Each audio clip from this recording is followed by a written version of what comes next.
రంగారెడ్డి జిల్లాలో హిందూ సంఘాలు ఆందోళనకు దిగాయి. షాద్నగర్ చౌరస్తాలో ధర్నా చేపట్టారు. పట్నంలోని పురాతన శివాలయంలోని శివలింగాన్ని పెకిలించి తీసుకువెళ్లిపోయిన దుండగులను వెంటనే అరెస్టు చేయాలని వారు డిమాండ్ చేశారు.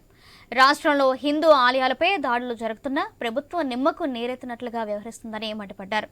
షాద్నగర్ ఘటనలోని నిందితులను 24 గంటల్లో అరెస్టు చేయాలని, లేకపోతే పట్టణ బంద్కు పిలుపునిస్తామని హెచ్చరించారు.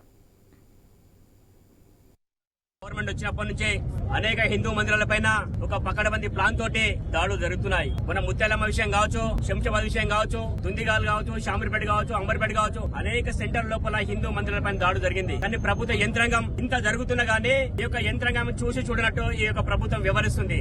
అంటే ఈ యొక్క గవర్నమెంట్ మేము ఒకటి అడుగుతున్నాం, రేవంత్ రెడ్డి గారికి ఒకటి అడుగుతున్నాం. అయ్యా రేవంత్ రెడ్డి గారు, తెలంగాణ లోపల హిందీ మందిరాలపైన దాడులు జరుగుతుంటే మీ యొక్క గవర్నమెంట్ ఇవాళ ఏం చేస్తుంది?